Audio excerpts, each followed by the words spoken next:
Exit la 139e édition de la Fête internationale du travail. Comme les précédentes, cette autre commémoration est désormais dans le rétroviseur. On aura comme toujours mangé, bu et pilogué sur le thème mettant en avant le travail décent à travers des tables rondes, des débats sans vraiment toucher du doigt la réalité sur le terrain dans les milieux de travail où chaque jour les plaintes sont exprimées sans grande attention ni changement et on avance scandant le travail décent en slogan vide de sens. Quel bilan avons-nous fait des revendications de l'année dernière? Quelles avancées dans nos milieux de travail? Avons-nous nous-mêmes amélioré notre rendement? Les salaires sont-ils bien payés? L'environnement de travail est-il propice à l'épanouissement du travailleur? Sa santé mentale est-elle ménagée pour une productivité maximale? Autant de questions qui demeurent au fil des ans de commémoration sans réponse. Et parce que le superflu prend le pas sur le réel. Dialogue social et travail décent pour un Cameroun serein, le thème de cette année a lui aussi évoqué la décence, le dialogue social pour un Cameroun serein. Cette sérénité qui manque dans ces milieux cosmopolites de travail qui brassent des hommes et des femmes venant de tous les horizons avec des mentalités différentes.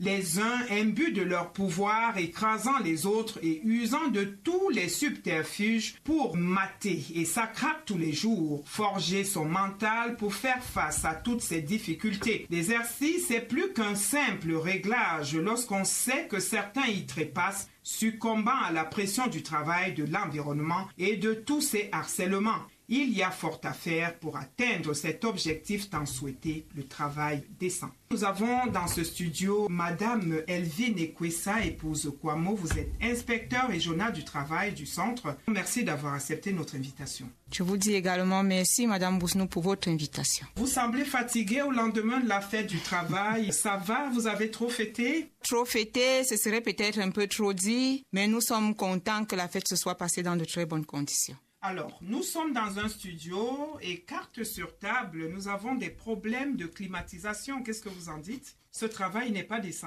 par ici. Il faut déjà noter que le travail décent est un travail productif, effectué dans des conditions de liberté, d'équité, de sécurité et de dignité humaine.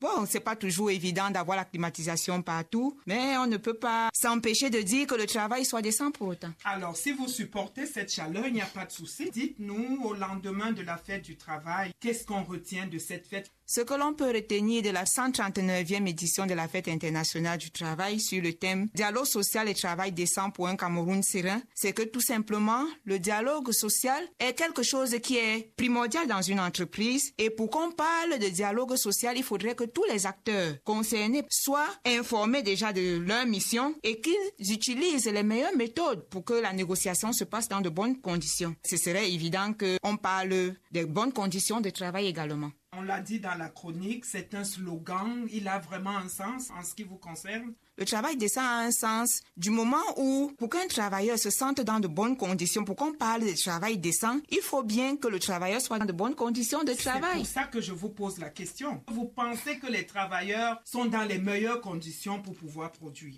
Les travailleurs, pour la plupart, sont dans de meilleures conditions pour produire. Vous avez touché du doigt leur environnement de travail? En tant qu'inspecteur du travail, nous menons des contrôles régulièrement et nous savons que ces travailleurs sont dans de bonnes conditions de travail. Mais maintenant, tout dépend de ce qu'on entend par bonnes conditions de travail et le degré de chaque bonne condition de travail. C'est chaque entreprise avec son environnement bien précis qui peut refléter ou pas les bonnes conditions de travail. Ça dépend. Quel est le bilan que vous faites depuis l'année dernière, la 138e édition, à ce jour? En ce qui concerne les conditions de travail, nous nous sommes rendus compte que les travailleurs sont dans de meilleures conditions. Les salaires ont été revalorisés. Vous savez, avant 2023, le SMIC était à 36 260 francs. Aujourd'hui, il est passé à 60 000. Et de plus en plus, les entreprises sont en train de revoir leur grille salariale pour s'arrimer au décret présidentiel. Donc, vérifier que ça s'applique? Cela s'applique pour la plupart des entreprises. Mais maintenant, pour celles qui sont encore en train de traîner le pas, nous sommes en train de dialoguer pour les amener à comprendre qu'un meilleur salaire pourra permettre aux travailleurs de fournir un meilleur rendement. D'après votre regard, quel est le climat qui a prévalu au cours cours de cette 139e édition? Le climat est très serein. La preuve, nous n'avons enregistré aucune grève.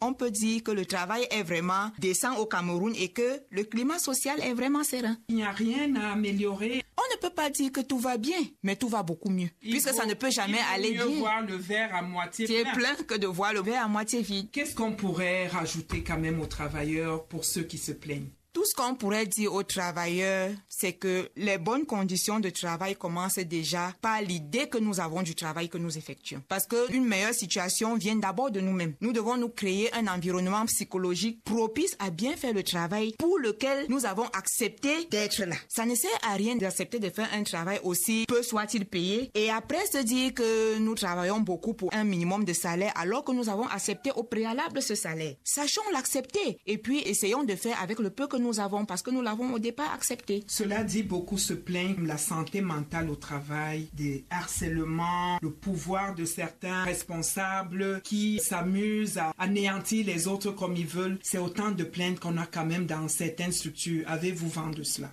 Nous avons vent de cela parce que c'est une réalité. Le harcèlement est une réalité. Ce que nous faisons, c'est que nous amenons les parties à considérer l'état psychologique des autres. Parce que c'est pas seulement les employeurs qui harcèlent, il y a des travailleurs qui harcèlent même leurs employeurs aussi. Donc le harcèlement est d'ordre général. C'est vrai que c'est beaucoup plus les travailleurs qui le subissent parce qu'ils sont en position de faiblesse, mais le harcèlement est général. Il y en a qui perdent leur vie parce que justement l'ambiance, le climat n'est pas serein. On l'a dit dans la chronique. Dans notre pays, on dit souvent que être Camerounais, c'est un métier. Pour aller travailler dans une entreprise... Oui, je le confirme. Quand tu es Camerounais, ça veut dire que tu dois déjà avoir un mental très fort. Et parce que tu as un mental très fort, parce que tu es un continental, comme on le dit souvent, tu dois être capable de supporter toutes sortes de situations. Ne dit-on pas que l'AVC est gratuit, c'est le traitement qui coûte cher? Exactement. Si l'on ne peut pas supporter les conditions de travail, il vaut mieux démissionner et chercher de meilleures conditions au lieu de rester et craquer. Donc, à chacun de pouvoir forger son mental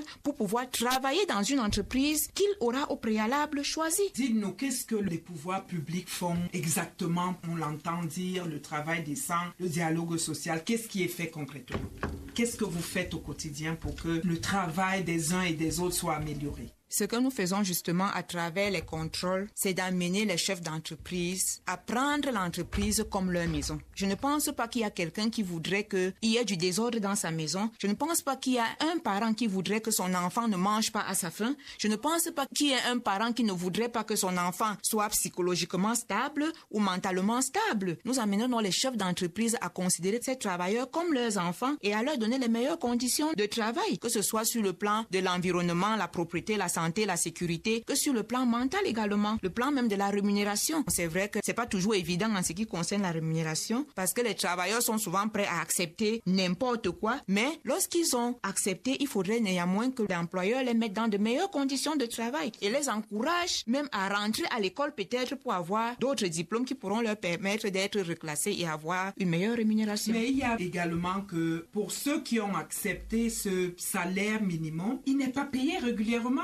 C'est aussi ça. Qu'est-ce que vous faites dans ce cas? Nous avons, dans le cadre de nos missions d'inspecteurs du travail, la possibilité de dresser des procès-verbaux. Lorsqu'on se rend compte qu'un travailleur refuse de manière générale, et pas seulement dans le cadre de la rémunération. C'est vrai que la rémunération a un caractère alimentaire. Il faudrait bien que chaque travailleur ait son salaire après la prestation fournie. Mais dans l'ensemble, lorsqu'un employeur refuse de respecter les mesures législatives et réglementaires qui ont été mises à sa disposition pour un bien-être de son personnel, nous sommes dans l'obligation le plus souvent de dresser des procès-verbaux et la sanction s'ensuit. Quels sont les problèmes qu'on vous pose régulièrement pour ce qui est de travailleurs et employeurs? Généralement, c'est les problèmes de retard de salaire qui sont pour l'employeur dus souvent au fait que les factures ne sont pas payées à temps et l'État qui est, je dirais, le plus grand employeur, très souvent ne paye pas les factures des employeurs. Et lorsque quelqu'un fournit une prestation à l'État et sa facture le plus souvent n'est pas payée, il est presque impossible que cet employeur paye ses employés. Parce que d'après eux, ce que l'État dit souvent, c'est que même si je te dois de l'argent, toi paye-moi d'abord. Tu me dois de l'argent, je te dois de l'argent, mais toi paye-moi d'abord et moi je vais te payer après. Ce qui n'est pas toujours évident. C'est vraiment compliqué. Alors nous allons sortir par là un message à l'endroit des travailleurs, des employeurs. Ce travail décent tant souhaité, qu'est-ce que vous leur dites? Je dirais tout simplement aux employeurs de respecter la législation et la réglementation du travail en vigueur au Cameroun. Et je dirais également aux travailleurs de faire leur travail, de faire leurs prestations normalement et qu'ils sachent que l'inspection du travail sera toujours là pour les aider à résoudre leurs problèmes. Vous avez passé le message, on espère qu'il est entendu. Madame Elvine Ekwessa, épouse Kwamo, vous êtes inspecteur régional du travail du centre. Nous vous disons merci d'être passé par ici. C'est moi qui vous remercie pour l'occasion que vous donnez une fois de plus à l'inspection du travail de pouvoir expliquer ce que c'est que le travail décent et dans quelles conditions est-ce que ce travail devrait être fait. Je vous remercie.